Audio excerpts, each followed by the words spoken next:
Phillips Academy. They complete their season at 25-9, are the state champions in Class 2A.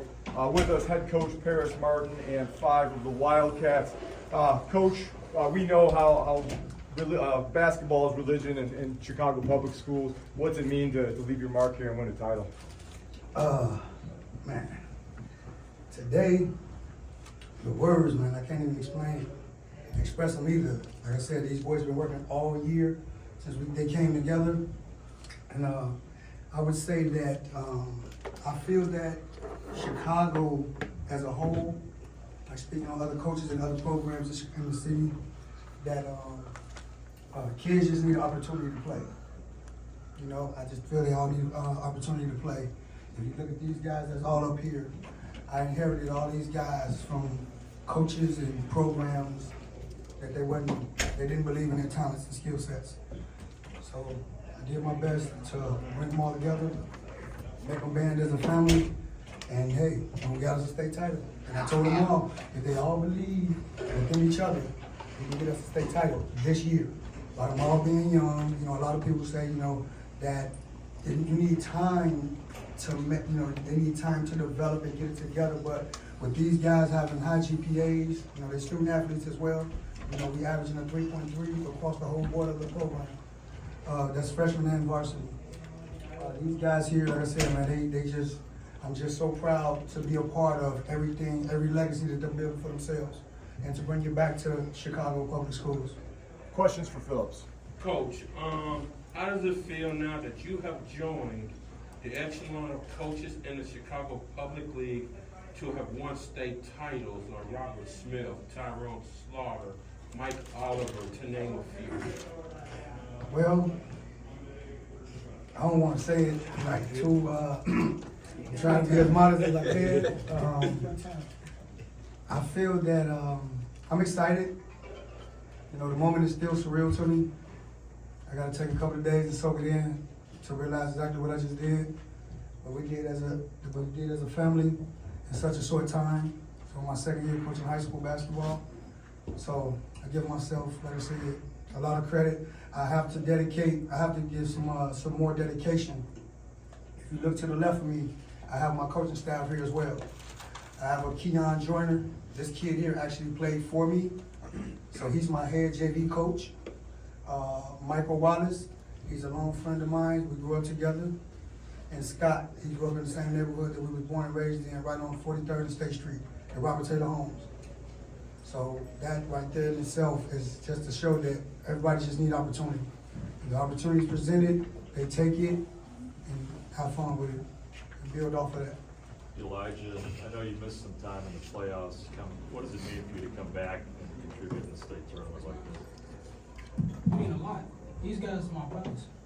Without them, it would be different. When I was gone, they took a lot of the time. They held me down. Without them, it would be nothing. We wouldn't even be here. So I love them for that. Elijah, you stepped up with that steal at the end of the half, and then the start of the fourth quarter, you got a couple of buckets. Kind of, as a senior, did you think it was important for you to kind of assert yourself in the pressure moments? I seen that we was in a drought. I seen that like we ain't had no rhythm. Anybody wasn't really making shots for us, so I had to step up. My brother right here, he had 3 fouls, so I had to step up. I'm the senior on the team, oldest on the team, so I got to step up. Coach, Lawrence Horton gets the ball, go for a dunk, Benton calls timeout. You are pumped up on the sideline. Talk about what's going through your mind at that moment. I already knew the game was over. It was over. Once he got that, they gets the energy. If he gets one of those, every last one of them, they're not gonna miss an assignment after that. And if you look at the game, we had like about 5 possession run where they couldn't score. They was rattled. Everything. It all happened in one phase. So I knew exactly as soon as he got that dunk, all his brothers was gonna be together to take it over the top.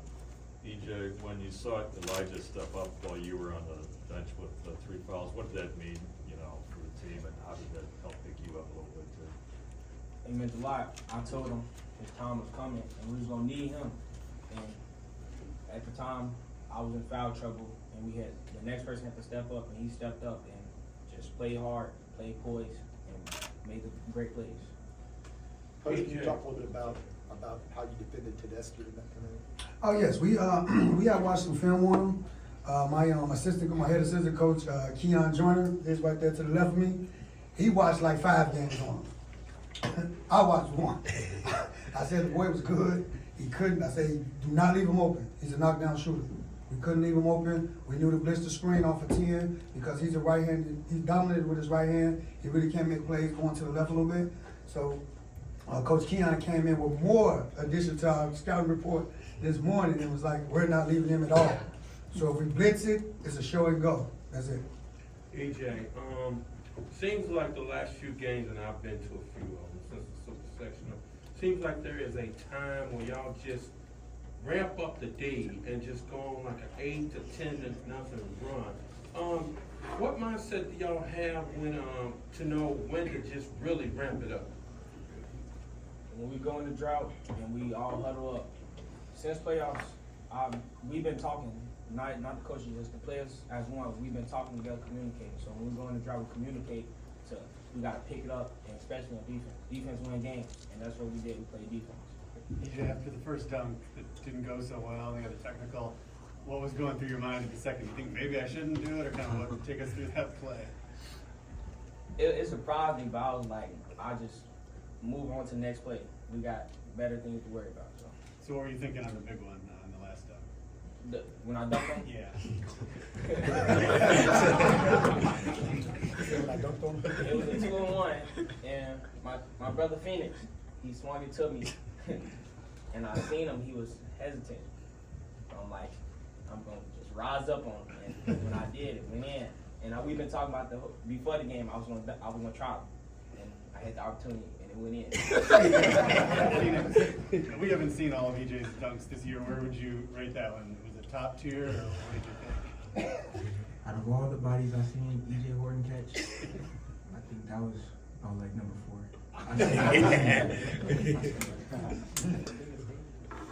I would say it's the biggest moment though, because on the yellow block court and then the state championship. And Lawrence, you play every game with a chip on your shoulder. Can you explain to us where that come from, man? From my old high school, I couldn't play how I wanted to play, and I got overlooked after all the hard work I did. People doubted me, so every night I just play hard.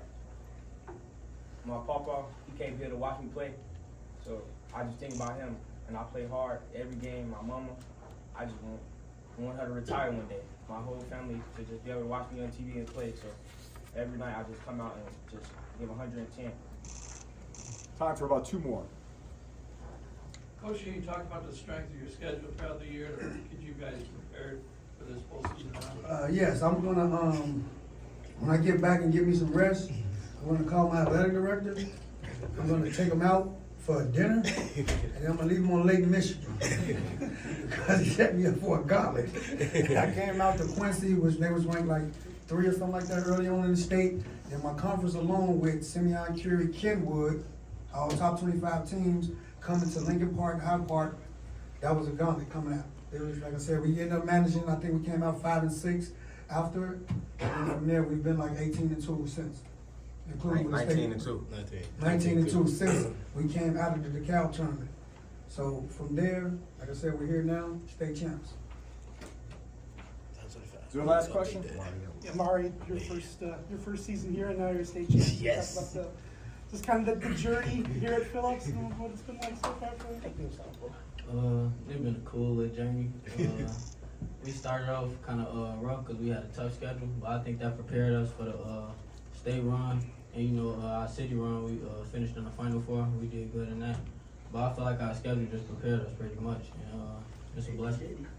Congratulations, guys. I'm going to have you follow Park here in this purple sweatshirt down the stairs. I think some media are going to want to talk to you a little bit more one-on-one. Coach, I'm gonna give you Thank you, guys.